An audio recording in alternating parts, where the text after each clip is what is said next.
In today's tutorial, I'm going to show you guys how to hopefully fix the Windows Update error 0x80070490. So hopefully this should be a pretty straightforward tutorial in store for you guys today.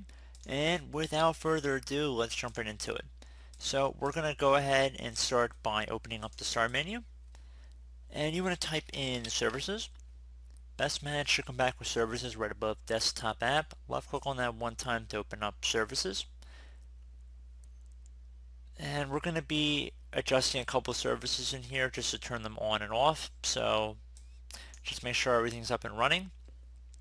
First thing I'd recommend going to would be the, if you scroll down a little bit, the cryptographic services. I'm going to double click on that. Make sure server status is running. So if it's stopped, click on Start, and you want to set startup type to automatic. Left click on OK.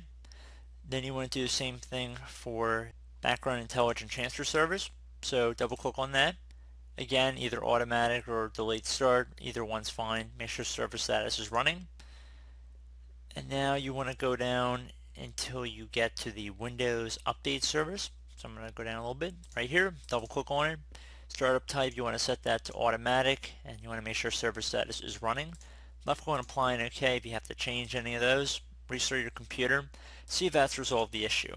Now if it has not, I would further suggest if you have any restore points, so if you open up the Start menu, type in System Restore. You might have an option to create a restore point. If you already had any enabled, so if we had it configured here and it was turned on, for example, you'd have the ability to go underneath System Restore. This button would not be grayed out. And then if you had any restore points saved, you'd be able to go back in time. So I'd actually suggest that if possible. Now if that's not possible, again, if that does work, it'll go through the system restore process and then check for updates, of course, once you're done. But if that did not work, we're going to go on to the next method, which would be to open up the command prompt. So just type in CMD into the Start menu. And Best Match should come back with command prompt. You want to right click on it. Left click on Run as Administrator. If you receive a user account control prompt, left click on Yes. Now into this Elevate command line window, you want to type in DISM space / online space / cleanup - image space / restore health. Exactly, it appears on my screen. So you have capitalized DISM, so the first letter in that, capitalize the O in online, the C and the I in cleanup image, which is all put together in one unit here. Space / restore health, and restore health, the R in restore and the H in health are both capital, even though they're both attached. You want to hit enter on your keyboard one time to run that. It'll begin deploying the image servicing and management tool. So it will take some time to run, so please be patient on that. Now I would let that run, restart your computer, hopefully that's resolved the issue. Now if you're still experiencing problems and you've restarted your computer, then the next thing I would actually try would be to open up a web browser. Doesn't matter which one. I'm going to Google Chrome though for this tutorial. And we're going to be going and locating a free utility that should hopefully be able to clean it up pretty good. Any remaining stuff. You can also use the built-in Windows troubleshooters as well. That's another thing you can try. But this tool is a little bit more involved, so I'm going to just show you guys how we're going to go about that. So you want to navigate over to google.com.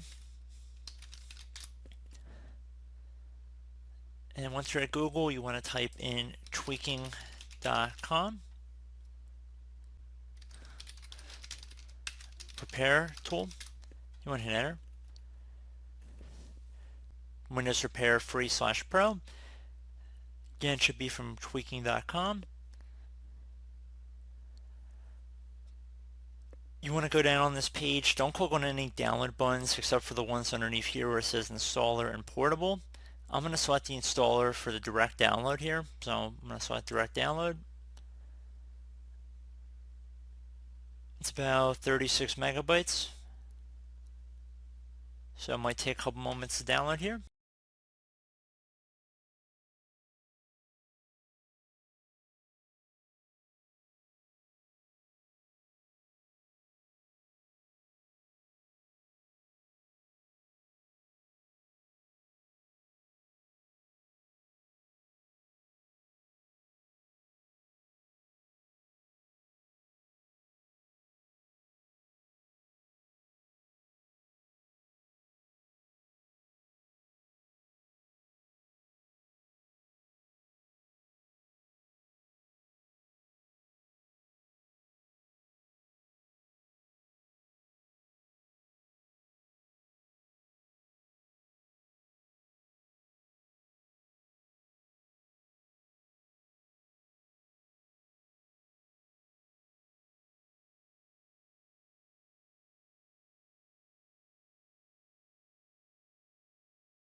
Okay, so once it's finished downloading, I'm just going to left click on it one time to run the installer.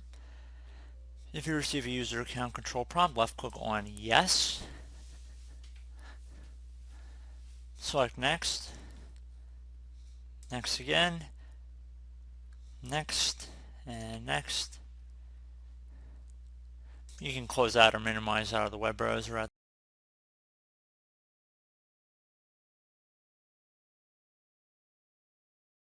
If you want to create a desktop icon, you can. I'm going to keep both of these checked for the moment. I'll left click on next and then finish. So it should automatically open up if you kept that box checked.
Okay, you want to agree to the end user license agreement.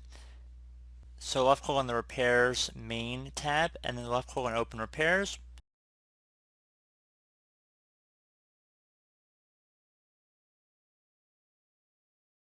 You want to left click on I understand the risk. And then once you have these items selected over here, you can go through and only check the ones you necessarily maybe need. Maybe you don't need to do all of them, but you should left click on start repairs. This would take some time to run, just be patient. And then once it's finished, it should be able to resolve the issue and give you a log file of exactly what it found. So pretty straightforward tutorial, guys. I hope I was able to help you out, and I look forward to catching you all in the next tutorial. Goodbye.